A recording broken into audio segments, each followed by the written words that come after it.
Halo teman-teman semuanya, perkenalkan nama aku Rasendria Jagarita Paramesti. Di sini aku bakal membahas materi peradaban Islam, yaitu Perang Salib. Nah, teman-teman pernah nggak sih kepikiran kenapa satu kota itu bisa diperebutkan sampai ratusan tahun, kayak gitu.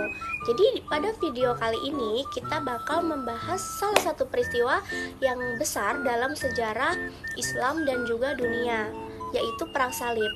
Perang Salib ini bukan hanya sekedar perang antara konflik agama, tetapi juga antar ekonomi, terus juga politik kayak gitu. Nah, perang ini berlangsungnya itu hampir 2 abad, teman-teman. Perang Salib itu terjadi pada rentang waktu dari tahun 1096 sampai 1291 Masehi. Lama banget kan, teman-teman? Terus juga bayangin deh, teman-teman, hampir 2 abad itu konflik berlangsung tanpa ada henti. Nah, konflik ini itu merupakan reaksi umat Kristen Eropa terhadap kekuasaan Islam di wilayah Timur Tengah. Nah, khususnya itu ada di Baitul Maqdis atau Yerusalem.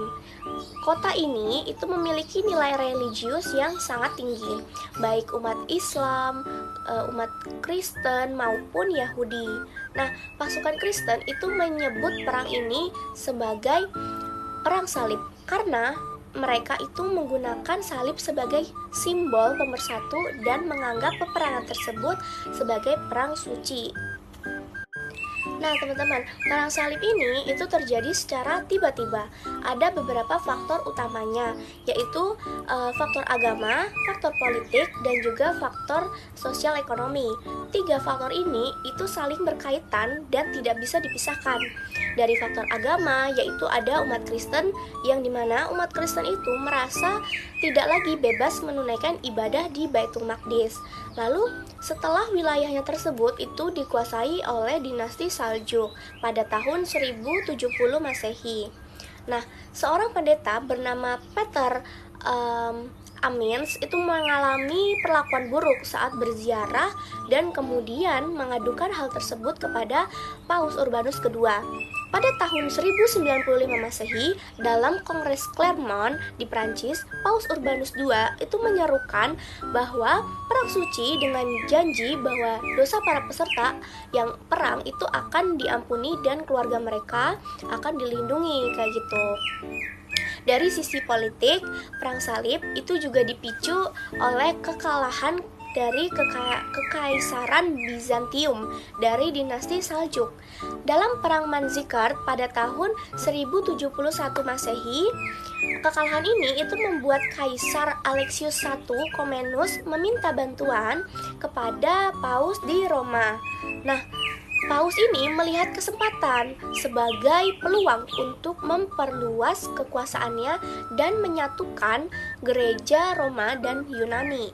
Pada saat yang sama, dunia Islam sedang berada di dalam kondisi yang lemah.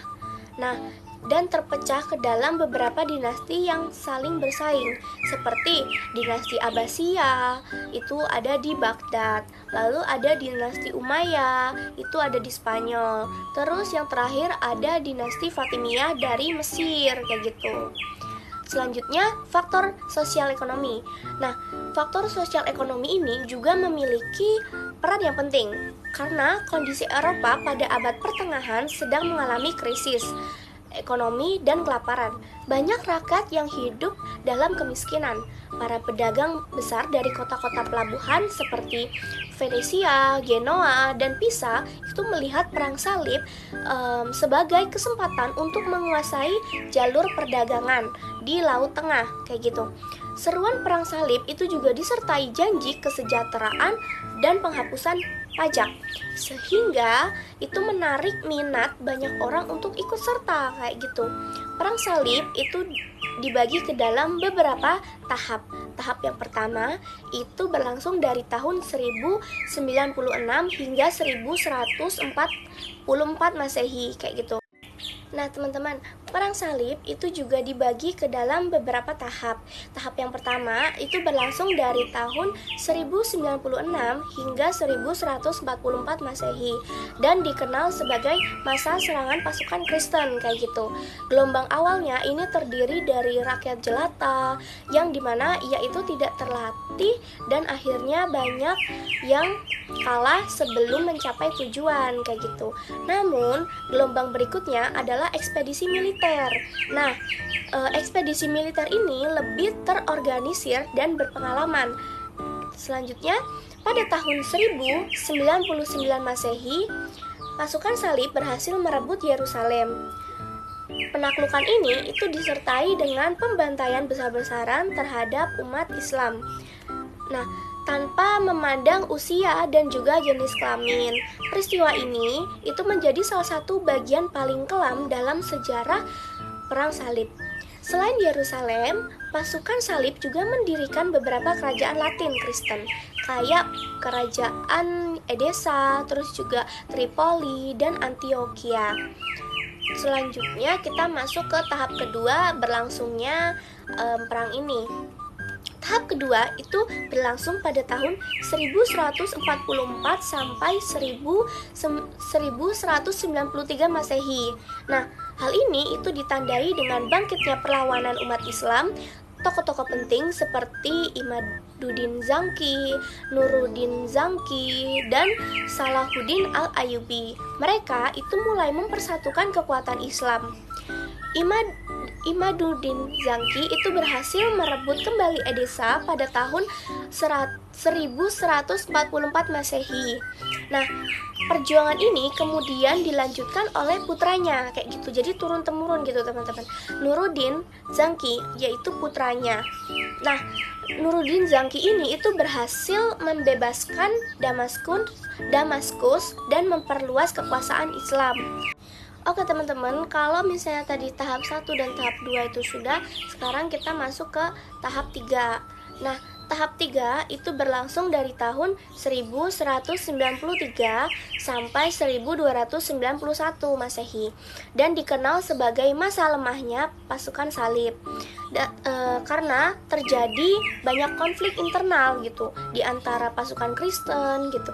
Pada akhirnya pasukan Mamalik itu berhasil merebut kota Akka pada tahun 1291 Masehi.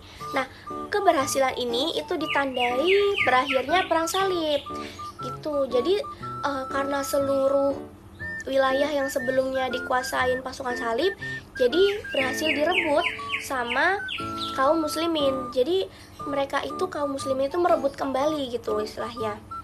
Meskipun bangsa Eropa itu mengalami kekalahan perang salib, mereka itu memperoleh banyak pelajaran di dunia Islam, teman-teman. Bangsa Eropa juga mulai mengenal ilmu pengetahuan gitu, terus juga ada kedokteran, matematika, filsafat, dan teknologi yang berkembang pesat di dunia Islam. Transfer ilmu inilah yang kemudian berkontribusi terhadap kebangkitan peradaban Eropa dan masa selanjutnya gitu. Nah, mungkin materinya untuk perang salib itu sampai sini teman-teman. Jadi sebagai penutup itu dapat disimpulkan bahwa perang salib bukan hanya konflik agama, tetapi juga konflik ekonomi, terus juga konflik politik kayak gitu. Dari sini kita itu bisa melihat bahwa sejarah tidak pernah berdiri pada satu bab saja, pada satu sebab saja. Tetapi peristiwa ini itu memberikan dampak yang besar bagi sejarah dunia dan juga menjadi pelajaran penting tentang persatuan, tentang kekuasaan, dan juga peradaban. Nah, sekian dulu video materi peradaban Islam yaitu perang salib dari saya teman-teman. Mungkin selanjutnya kita akan membahas materi yang lain. Sampai jumpa teman-teman di video berikutnya.